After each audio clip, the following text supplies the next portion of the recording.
हमने शहर को दी एक नई पहचान, हम हैं सिंघानिया बिल्डकॉन।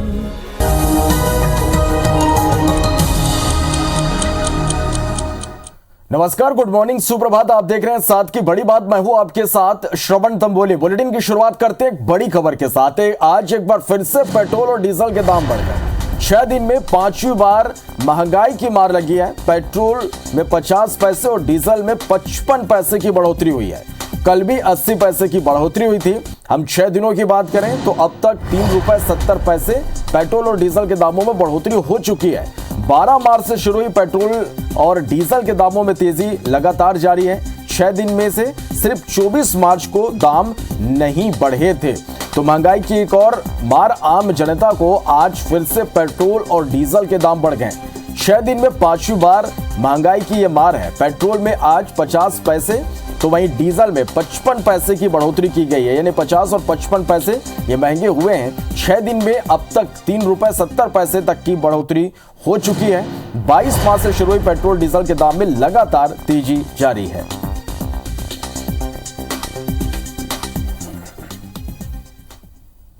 चलिए बढ़ते आगे और अब बात कर लेते हैं चिंतन शिविर की।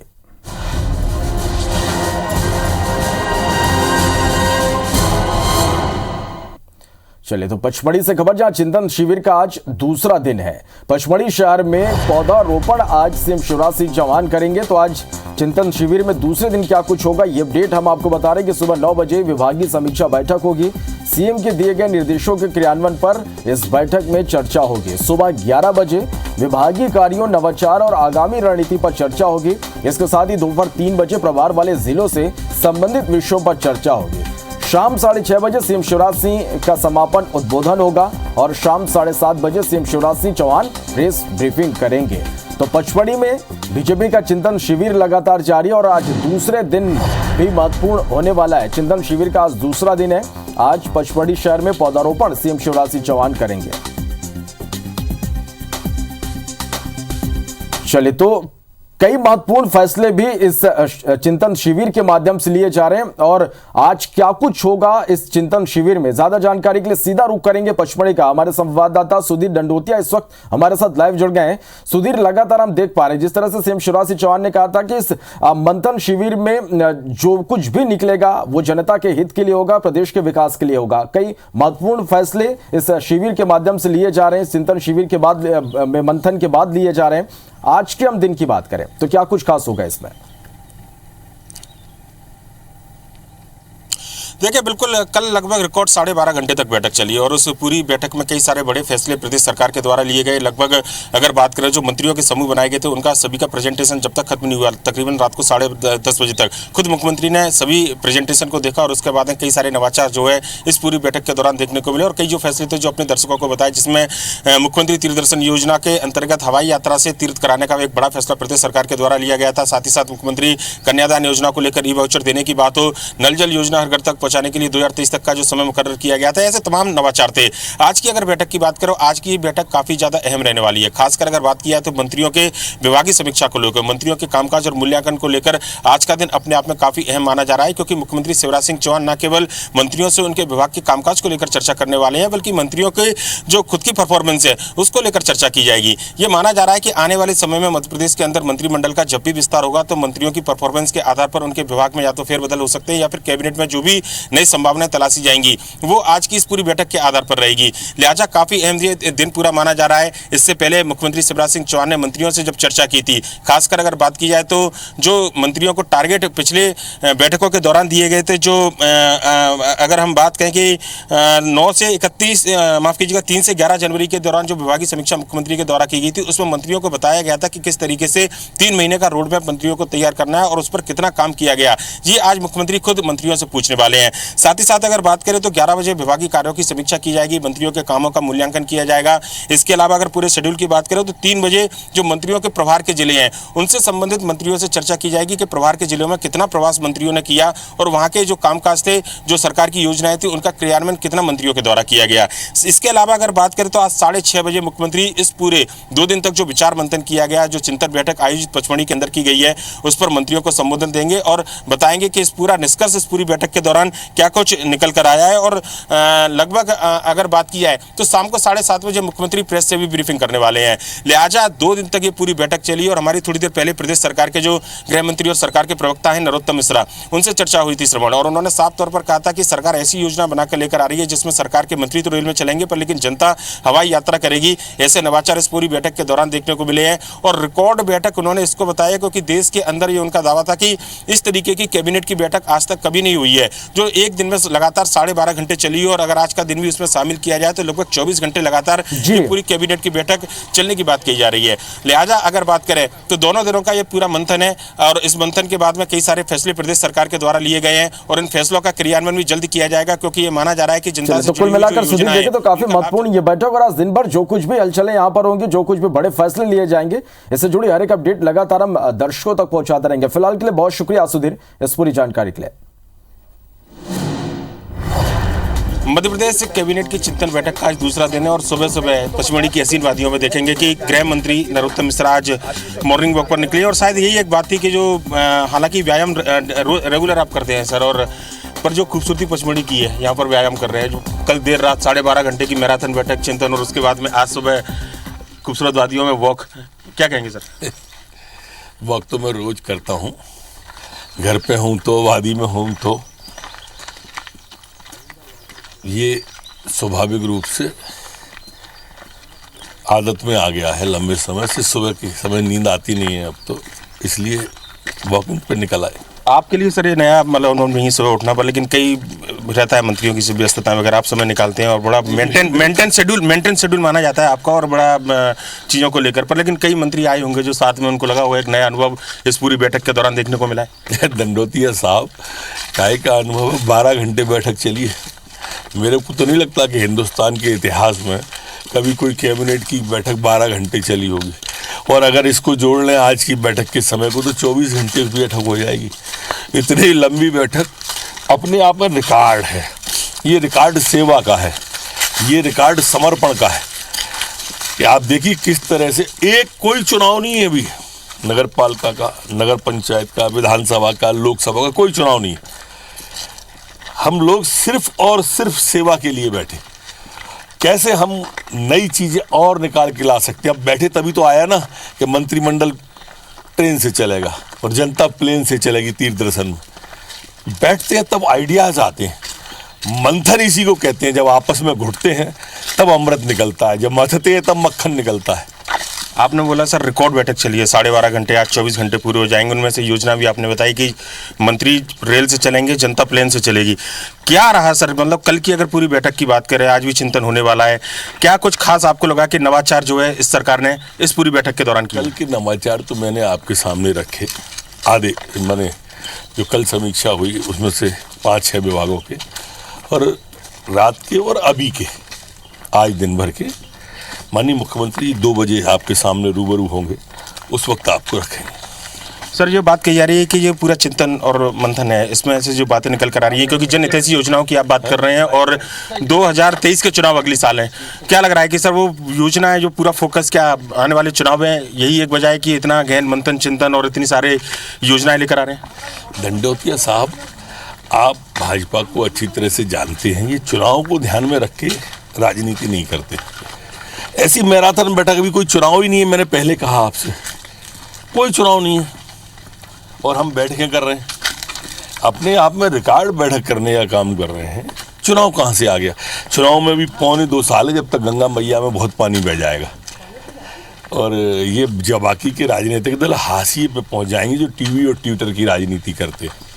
सर एक बात और जो कही जा रही है कि पूरा 2 दिन की इतनी बैठक, तमाम मंत्री पचमढ़ी की वादियों को लेकर तमाम सवाल उठाए गए। हालांकि कल आपने उसका जवाब दिया था और मुख्यमंत्री ने खुद मंत्रियों को ये कहा कि एसी और टेंट के अलावा, मतलब डोम के अलावा, बिना किसी आडंबर के इस तरीके से बैठना, तो क्या एक मैसेज देने की भी कोशिश है?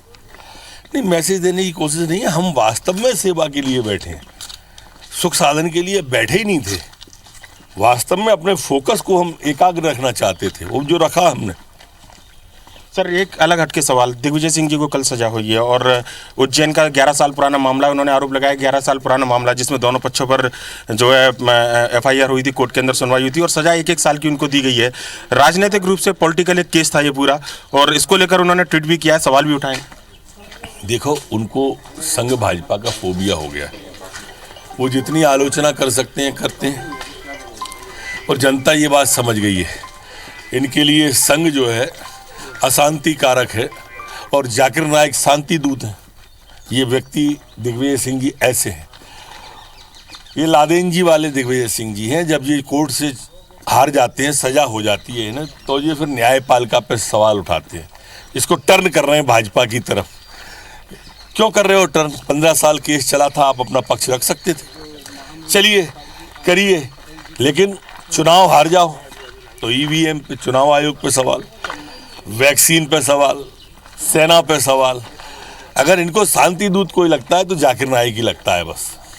तो ये है नरोत्तम मिश्रा जी और देखेंगे कि सुबह का नज़ारा पचमढ़ी की खूबसूरत वादियाँ और वॉक करते हुए और कहना होगा कि जो एक मंथन जो 2 दिनों तक हुआ और रिकॉर्ड एक जो बैठक 12.5 घंटा चली है, उसके बाद में कई चीज़ें कल सामने निकल कर आई थी और बताया गया था कि किस तरीके से जन हितैषी योजना वो जो है प्रदेश सरकार बना रही है। और इन खूबसूरत वादियों में आज फिर से एक बार मंथन होगा जहाँ पर प्रदेश सरकार के मंत्री बैठेंगे और देखना होगा कि इस मंथन के बाद से जो अमृत की निकलने की बात कही जा रही है वो जनता को कितना फायदा पहुँचाएगी। कैमरामैन अजय मालवी के साथ Sudhir Dandotiya, IBC 24 Bhopal.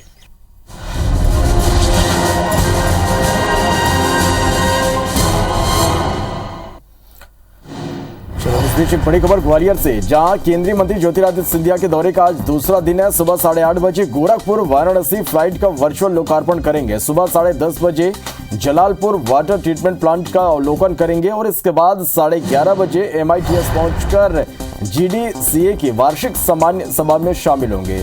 Chambal division cricket association की वार्षिक सामान्य सभा में भी शिरकत करेंगे। चले नासिर गौरी हमारे संवाददाता ज्यादा जानकारी के साथ फोन लाइन पर जुड़े हैं। नासिर, सिंधिया के दौरे का आज दूसरा दिन है, आज कितना खास रहेगा उनका दौरे? देखिए, आज दूसरा दिन है जिसमें सबसे पहले तो वो जो जेट फ्लाइट है उसका वर्चुअल लोकार्पण करेंगे। उसके बाद नगर निगम का जो ट्रीटमेंट प्लांट है जबलपुर में जो अभी नवनिर्मित है उसका अवलोकन करेंगे। उसके साथ ही MITS कॉलेज में GDCA की बैठक रहेंगे और क्योंकि जो नया जो स्टेडियम ग्वालियर के शंकरपुर में बन रहा है उसको लेकर भी चर्चा होगी कि अभी काम जो लिमिट रखी गई थी उसमें कहा गया था कि 2022 तक जो नया स्टेडियम है वो बनकर तैयार हो जाएगा, तो इसकी भी समीक्षा की जाएगी। तो कुल मिलाकर देखा जाए तो अब ज्योतिरादित्य सिंधिया का जो फोकस है वो ग्वालियर के विकास को लेकर है और उसी के को लेकर वो लगातार प्रयास नहीं कर रहे हैं। और कल जिस तरह से पूरे दिन भर उन्होंने ग्वालियर शहर के विकास को लेकर बैठकें ली थी, तो उससे जाहिर है कि अब उनका पूरा फोकस है वो ग्वालियर चंबल अंचल के विकास को लेकर है। लगातार बैठकों का दौर उनका जारी है और आज इसी क्रम में आज दूसरी बैठक ग्वालियर में आयोजित की गई है। चलिए, बहुत शुक्रिया नासिर इस पूरी जानकारी के लिए। चलिए, तो आपको बता दें कि ग्वालियर पहुंचे केंद्रीय मंत्री ज्योतिरादित्य सिंधिया की समीक्षा बैठक के बाद अधिकारियों के पसीने छूटे हुए। विकास कार्यों को पूरा करने के लिए इस बार सिंधिया ने अधिकारियों को तारीख दे दी है और कहा कि जो कार्य प्रस्तावित है उसकी योजना तैयार करें। बैठक में नगर निगम, जिला पंचायत, शिक्षा, स्वास्थ्य, PWD, ब्रिज कॉरपोरेशन, PHE, महिला एवं बाल विकास, परिवहन, पुलिस, ग्वालियर विकास प्राधिकरण और बिजली विभाग के अधिकारी मौजूद थे। सिंधिया ने नगर निगम और स्वास्थ्य विभाग के अधिकारियों को कहा कि हर वार्ड में स्वच्छता रैंकिंग का बोर्ड लगाया जाए। सड़कों के मेंटेनेंस और ग्रेडिंग सिस्टम के लिए 1 मई तक की टाइमलाइन दी गई है। साथ ही अन्य विभागों को जरूरी निर्देश भी दिए गए हैं। यूनेस्को ने ग्वालियर को हेरिटेज सिटी के रूप में चुना है। इस पर सिंधिया ने कहा कि यह पूरी एशिया में ग्वालियर के लिए एक बड़ी उपलब्धि है, इसलिए ग्वालियर के जो भी विकास यहां पर हो यूनेस्को के सुझाव के आधार पर अब होने चाहिए। हम लोग स्विच का कार्य कर रहे हैं, पानी का कार्य कर रहे हैं, पर वेस्ट ट्रीटमेंट पूरे शहर की जो वेस्ट ट्रीटमेंट की ज़रूरत है प्रोसेसिंग की, उसकी योजना भी बननी चाहिए। और ये दूसरी बैठक है और आने वाले समय में ग्रामीण अंचल में भी हम लोग बैठक रखेंगे। पूर्ण मुस्तैदी के साथ हम लोग लगे हुए हैं ताकि जल्द से जल्द ग्वालियर की जनता को हम लोग विकास और प्रगति के राह पर हम लोग ला पाएं। चलिए, बढ़ते आगे और बड़ी खबर से भूपेश बघेल ने बड़ी सौगात दी है। रायपुर में कर्मा ऑडिटोरियम का उन्होंने भूमि पूजन किया। संतोषी नगर स्थित कर्मा धाम में भूमि पूजन वो करेंगे सुबह 11:30 बजे महासमुंद के दौरे पर। इसके बाद सीएम रवाना होंगे बिरकोनी में यादव महासम्मेलन में शामिल होंगे और दोपहर 2:40 पर बेमेतरा के नया बाजार साजा पहुंचेंगे। 76वें वार्षिक राज्य अधिवेशन में शिरकत करेंगे। मनवा कुर्मी समाज धमधा की ओर से कार्यक्रम आयोजित की गई है। तो सीएम भूपेश बघेल एक बड़ी सौगात देने जा रहे हैं। रायपुर में कर्मा ऑडिटोरियम का भूमि पूजन सीएम करेंगे। संतोषी नगर स्थित कर्मा धाम में भूमि पूजन करेंगे। सुबह 11:30 बजे महासमुंद दौरे पर रवाना होंगे। चलिए, और इस खबर पर ज्यादा जानकारी के साथ हमारे सहयोगी राजेश मिश्रा हमारे साथ इस वक्त लाइव जुड़ गया। राजेश, आज किस तरह से सीएम का दिन भर का कार्यक्रम है, क्या कुछ खास रहेगा आज?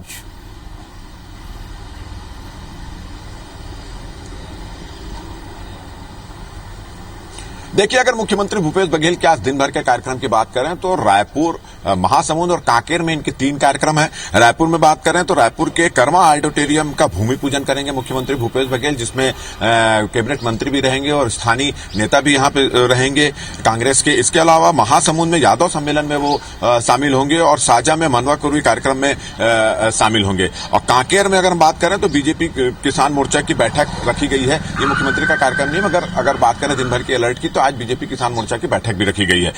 रायपुर में अगर हम बात करें तो लगभग 11 बजे करीब मुख्यमंत्री भूपेश बघेल कर्मा ऑडिटोरियम पहुंचेंगे, जहां पे भूमि पूजन होना है वहां कार्यक्रम में पहुंचेंगे। संतोषी नगर में यह कार्यक्रम है और फिर इस कार्यक्रम में शामिल होने के बाद वहां का भूमि पूजन, कर्मा भवन का भूमि पूजन करने के बाद लगभग 11:30 बजे वो महासमुंद के लिए रवाना हो जाएंगे।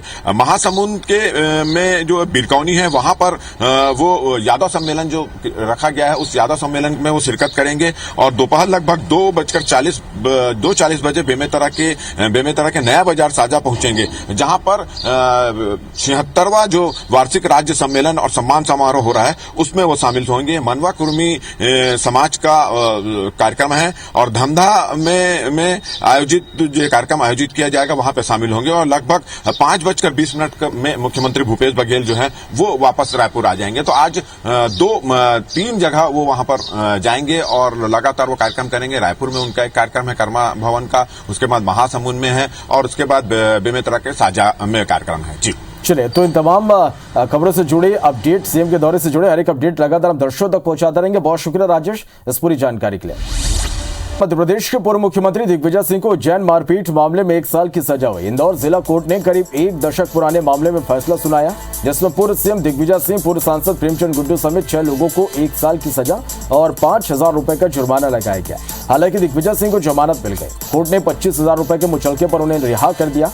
कोर्ट ने अपने फैसले में अन्य 3 आरोपी महेश परमार, हेमंत सिंह चौहान और मुकेश भाटी को बरी कर दिया, जबकि दिग्विजय सिंह, प्रेमचंद गुड्डू, जय सिंह दरबार, अनंत नारायण मीणा, असलम लाला और दिलीप चौधरी को 1 साल की सजा और 5,000 रुपए जुर्माना लगाया।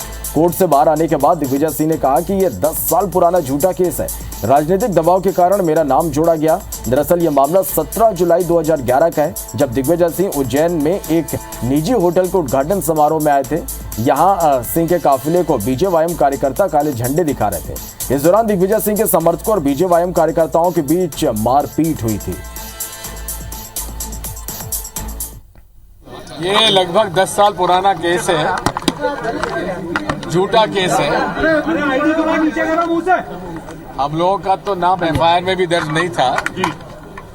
बाद में राजनीतिक दबाव के कारण हम लोगों का नाम जोड़ा गया।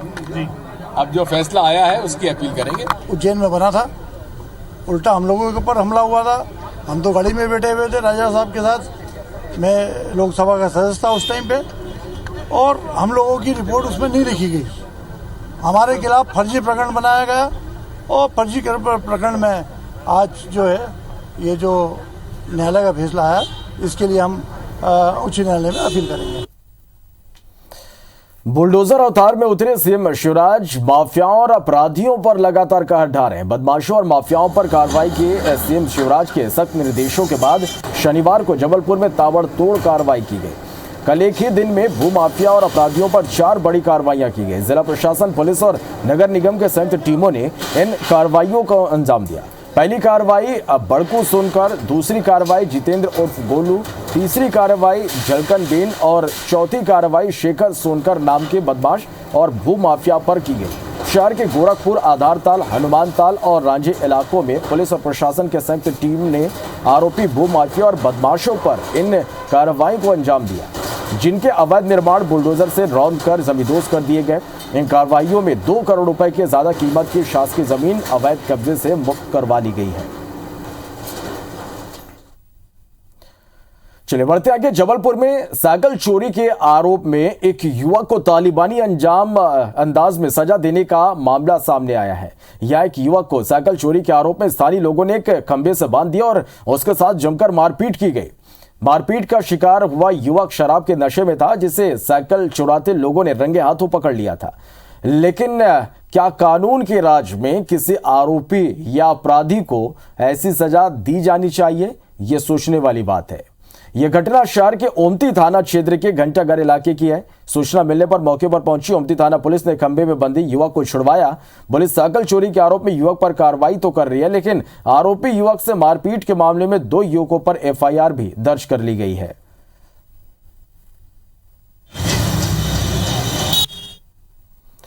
इधर ग्वालियर में कार सवार युवक ने एक युवक को अगवा कर जमकर पीटा और फिर खुद उसे थाने लेकर भी पहुंचे। जानकारी के मुताबिक भगत सिंह नगर निवासी विनीत सिंह भदौरिया अपने मित्र के साथ सिटी सेंटर स्थित एक बैंक के पास आया था। तभी एक कार से 5 लोग आए और उसकी बेल्ट डंडों से मारपीट कर उसे कार में डालकर ले गए। चलती कार में विनती की पिटाई करते हुए आरोपी युवक दीनदयाल नगर पहुंचे, जहां आरोपी युवक ने गाड़ी को रोककर फिर से उसकी जमकर पिटाई की, जिसके बाद खुद आरोपी युवक उससे पहले महाराजपुरा थाने लेकर पहुंचे और युवक की शिकायत की। पुलिस ने घटनास्थल विश्वविद्यालय थाना क्षेत्र बताकर उन्हें विश्वविद्यालय थाने भेज दिया। जब आरोपी युवक घायल हालत में युवक को लेकर थाने पहुंचे तो वहां युवक की गंभीर हालत को देखकर पुलिस ने उसे इलाज के लिए पहले जयरोग अस्पताल भेजा और आरोपी युवकों को गिरफ्तार कर लिया। पुलिस की पूछताछ में आरोपी युवकों ने बताया कि मारपीट का शिकार युवक उनके पिता को कॉल कर गाली गलौज कर रहा था, इसलिए वह उसे उठा ले गए थे और मारपीट की। शाहजहांपुर कलेक्टर ने धरातल स्तर पर स्वच्छता सर्वेक्षण 2022 की तैयारियों का जायजा लिया। इस दौरान लापरवाही पाए जाने पर उन्होंने अफसरों को फटकार लगाई। कलेक्टर ने खराब पेयजल और सीवरेज की व्यवस्था पर नाराजगी जाहिर की। उन्होंने कंपनी के इंजीनियर को सख्त चेतावनी दी और काम में लापरवाही के लिए फटकारा। कलेक्टर ने कहा कि काम में कोताही बर्दाश्त नहीं की जाएगी, ऐसे अधिकारियों पर सख्त एक्शन लिया जाएगा। शहर में जो सीवरेज के कारण बहुत सारी सड़कें डिस्टर्ब हैं, के बारे में नागरिकों की बार बार शिकायतें आती हैं। तो मैंने आज भ्रमण करके देखा है कि कहाँ इन्होंने प्रॉब्लम की हुई है, ताकि सीवरेज की जो डिस्टर्बेंस है उसको रेस्टोर करें। चलिए तो इसी के साथ फिलहाल इस बुलेटिन में इतना ही। लगातार खबरों को अपडेट के लिए आप बने रहिए और देखते रहिए IBC 24 और आगे देखिए छत्तीसगढ़ के रंग। नमस्कार।